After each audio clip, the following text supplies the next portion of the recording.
ধন্যবাদ সবাইকে। আর আমার প্রতি একটু দয়া করবেন সবাই, ডাক্তারের একটা অ্যাপয়েন্টমেন্ট আছে।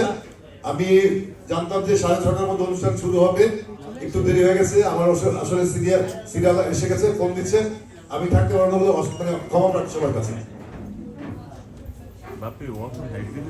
ধন্যবাদ শ্রদ্ধেয় বড় ভাই শাহিন সুমন ভাইকে, ওনার দিক নির্দেশনামূলক বক্তব্য আমাদেরকে অনুপ্রাণিত করবে। ভাইয়ের খুব তাড়া ছিল, এই জন্য আমার কথা বলার আগেই আমি ভাইকে, যেহেতু ডাক্তারের অ্যাপয়েন্টমেন্ট নিয়ে আপনারা শুনেছেন, তাকে কথা বলার সুযোগ করে দিয়েছি। আসলে বক্তাদের বক্তব্য দেওয়ার আগে সিনেমা সম্পর্কে কিছু ব্রিফ করা প্রয়োজন বলে আমি মনে করি, তাহলে আমাদের অতিথিরা কথা বলতে সুবিধা হবে। উদীয়মান সূর্য সিনেমাটি আসলে শুরু করেছি প্রায় এক যুগ হয়ে গেল, এক যুগ আগে 2014 সালের নভেম্বর মাসে আমি এই সিনেমা শুটিং শুরু করেছিলাম। এটা মুক্তিযুদ্ধের প্রেক্ষাপটে নির্মিত একটি চলচ্চিত্র।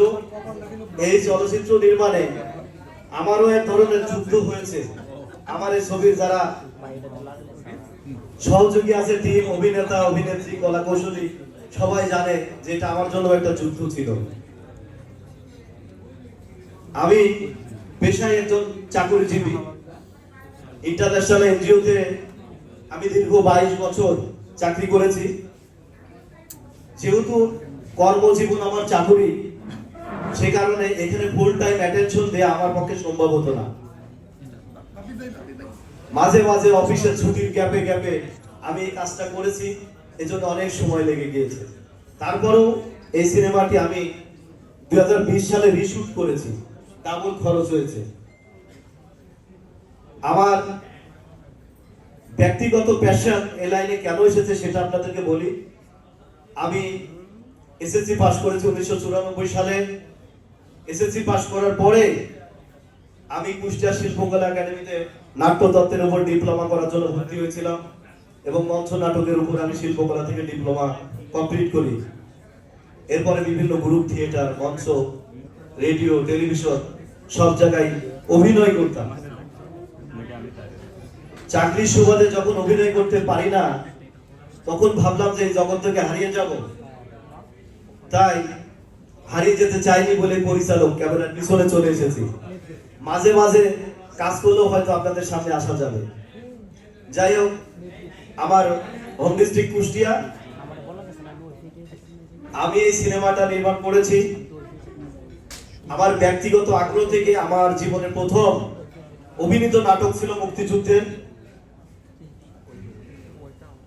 টেলিভিশন নাটকে যেগুলো অভিনয় করেছি সেগুলো ছিল মুক্তিযুদ্ধের, শুরুটা মুক্তিযুদ্ধের। এজন্য আমি যেহেতু নির্মাণ করতে এসেছি চলচ্চিত্র, সেটাই আমি ভেবেছি যে না, মুক্তিযুদ্ধ নিয়েই করবো। আমার সবকিছু যেহেতু মুক্তিযুদ্ধ কেন্দ্রিক শুরু হয়েছে, হয়তো সৃষ্টিকর্তার মধ্যে কোনো কল্যাণ রেখেছেন। এখন বাংলাদেশের যে প্রেক্ষাপট, মুক্তিযুদ্ধের সিনেমা নির্মাণ করে হলে রিলিজ করা খুবই কঠিন, কেউ চালাতে চায় না। অনেক কষ্টে, অনেক ঘোরাঘুরির পর কিছু সংখ্যক সিনেমা হল ও সিনেপ্লেক্স ব্যবস্থা করতে পেরেছি আমরা, যেখানে ছবিটি রিলিজ হবে। এটা খুব বেশি না, আপনাদের সবার সহযোগিতা, দোয়া থাকলে হলে যদি দর্শক আসে, হয়তো দ্বিতীয় সপ্তাহে সিনেমা হল আরো বেড়ে যেতে পারে। অনেক হল মালিকেরা আমাকে আশ্বাস দিয়েছে প্রথম সপ্তাহে যদি ভালো যায়, ইনশাল্লাহ আমরা দ্বিতীয় সপ্তাহে ট্রাই করবো আপনাকে হল বরাদ্দ দেওয়া। এই সিনেমাটি মুক্তিযুদ্ধের প্রেক্ষাপটে নির্মিত, কিন্তু কোনো পলিটিক্যাল ইনভলভমেন্ট এই সিনেমার মধ্যে নাই। যেমন মুক্তিযুদ্ধের সিনেমায় অনেকেই জামাত ইসলামকে রাজাকার আখ্যায়িত করে, আমার সিনেমায় এটা নাই। আমার এই সিনেমার মধ্যে অনেকে মুক্তিযুদ্ধের সিনেমা নির্মাণ করেছে, বঙ্গবন্ধুকে হাইলাইট করে, আমি করি নাই। আমি জানতাম, আমি চাকরি করি, সিনেমা নির্মাণ করতে আমার সময় লাগবে। অফিস ছুটি নিয়ে গিয়ে সিনেমা নির্মাণ হয়? এই গ্যাপে গ্যাপে সিনেমা নির্মাণ করছে, এই ছবি কখন রিলিজ হবে আর কবে শেষ হবে এর কোনো ঠিক ঠিকানা নাই। তাই এমন ভাবে এটার কাহিনী, সংলাপ, চিত্রনাট্য আমি তৈরি করেছি যেন কোনো পলিটিক্যাল ইনভলভ এখানে না থাকে। সব সরকারের সময় সবভাবেই সিনেমাটি যেন দর্শক প্রিয়তা পায়, সে লক্ষ্যে আমি এটা নির্মাণ করেছি। এটা মুক্তিযুদ্ধের সিনেমা হলেও এটা সেমি কমার্শিয়াল ফরম্যাট আমরা বলতে পারি, এটা কমার্শিয়াল ফ্লেভার পাবে।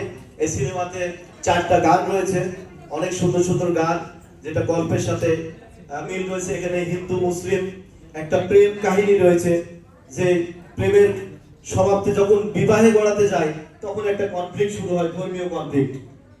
এভাবেই মুক্তিযুদ্ধের প্রেক্ষাপটে একটা হিন্দু মুসলিম ছেলে মেয়ের প্রেম কাহিনী নিয়ে নির্মিত এই চলচ্চিত্র উদীয়মান সূর্য। এখানে উদীয়মান সূর্য সিনেমায় অনেক আর্টিস্ট, প্রায় 100-150 আর্টিস্ট অভিনয় করেছে। সবাইকে এখানে ডাকা সম্ভব হয়নি, কিছু কিছু আর্টিস্ট এসেছেন, এখানে উপস্থিত হয়েছেন, আমি তাদের সাথে আপনাদের পরিচয় করিয়ে দেব। যাই হোক, সংক্ষিপ্ত আকারে আমি এটুকুই ব্রিফ করলাম। এখন আমি আমার বক্তব্য শেষ করছি এবং আমি বক্তব্য দেওয়ার জন্য অনুরোধ করছি আমাদের চলচ্চিত্র পরিচালক সমিতির উপমহাসচিব জনাব কবিরুল ইসলাম রানা। আমি রানা ভাইকে তার মূল্যবান বক্তব্য পেশ করার জন্য অনুরোধ করছি। সবাইকে শুভ সন্ধ্যা। উদীয়মান সূর্য নামটার মধ্যে একটা জোশ আছে কিন্তু, আর মুক্তিযুদ্ধের ছবি যেটা